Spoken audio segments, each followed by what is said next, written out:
Anoche Octavio Paz nos dijo, la poesía es el presente. Yo no podría estar más de acuerdo. Esta es la idea más atrevida de la poesía y tiene una historia larga e interesante de la cual quisiera hablar muy brevemente.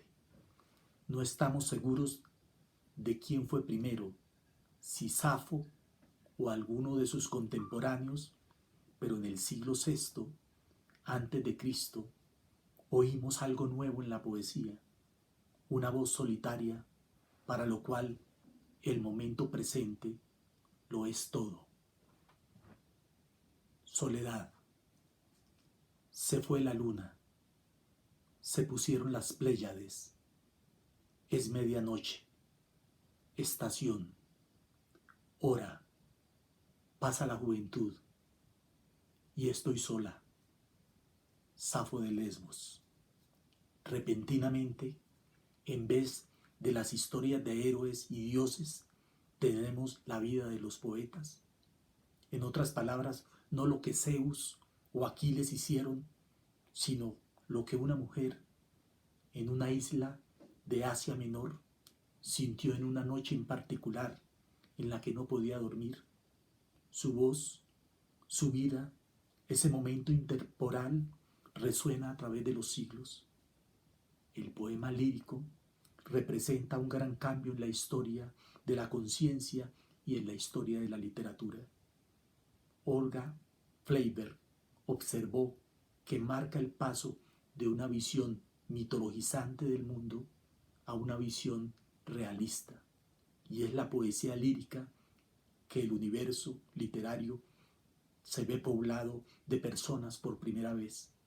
Siempre existieron poemas líricos, canciones folclóricas cantadas por mujeres, por sus hablantes, seres anónimos.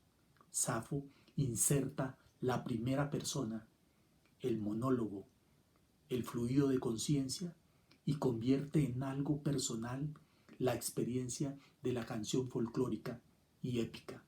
Fueron las mujeres, pues, quienes inventaron el poema lírico.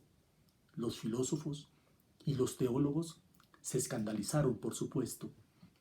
La antigua iglesia cristiana quemó los escritos de Safo con una puntualidad fanática. Hoy solo quedan fragmentos de sus poemas. Casi nada sabemos sobre su vida. Algunos autores antiguos dicen que era una sacerdotisa, y otros que era una prostituta. Es curioso que en nuestro siglo se acuda a las mismas palabras al condenar a la más grande poeta rusa, Ana Akhmatova.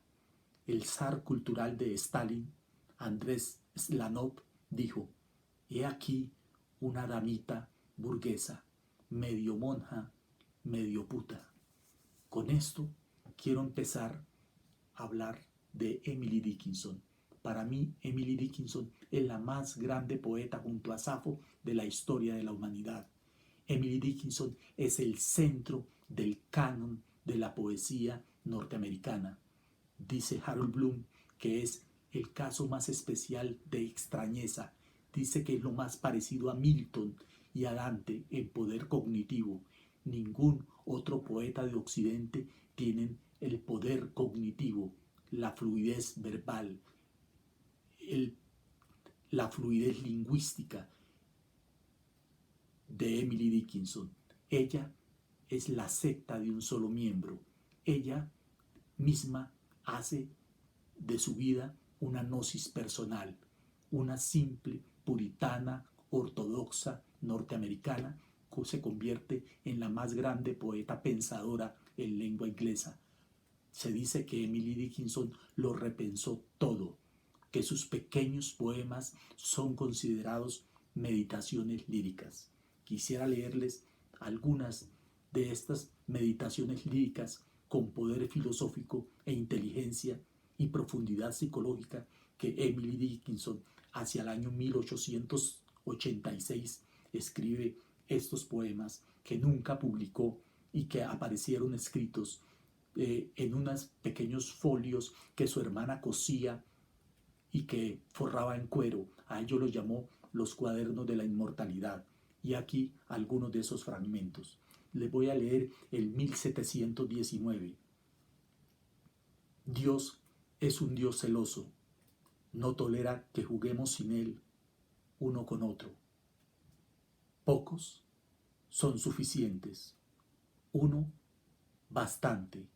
A esta etérea muchedumbre no puede cada uno de nosotros pertenecer secretamente. Esa eterna muchedumbre, ese pertenecer secretamente, es la secta de un solo miembro que Emily Dickinson va creando. Di la verdad entera, pero dila sesgada. El logro está en decirla oblicuamente, demasiado brillante para que la gocemos. Es la verdad alta sorpresa, como para el niño el relámpago, que alguna explicación benévola mitiga. Que la verdad deslumbre gradualmente, no sea que nos quedemos ciegos. Espacios en blanco. Así podíamos titular toda la obra de Emily Dickinson. Sus poemas están llenos de guiones, de espacios en blanco, que son revelaciones. Algunos creen que el poder filosófico, que la inteligencia, que la meditación lírica de Emily Dickinson viene de Poe, de Emerson, de Thoreau. Otros piensan que de Whitman, otros que de William Blake. Paul Celan la entendió como una de las grandes poetas y la tradujo. Milton quizá fue otro de sus precursores. Melville fue quizá otro de sus sucesores. Asquesis es la forma de la influencia en Emily Dickinson. Asquesis o solipsismo. Emily Dickinson se aísla, no vuelve a salir de su blanca elección. Su blanca elección, vestirse de blanco, aislarse y nunca más aparecer en público. Solo veían una chica que subía de su habitación al altillo, del altillo al jardín. Esos eran sus paseos, ese eran sus viajes dentro de su propia casa. Es una viajera a ninguna parte, dice Harold Bloom. Es una miniaturista. Sus poemas parecen haikus. Por ejemplo, desde que te me diste, la compañía me es miseria. Desde que te me diste, la compañía me es miseria. No soltamos el puñal porque amamos la herida. No soltamos el puñal porque amamos la herida. Estos viajes dentro de su casa son los viajes de Dante por el purgatorio, por el infierno. Emily nombra, desnombra, trasnombra, y ese trasnombrar es las salidas en éxtasis místico hacia lo sublime, hacia los transportes.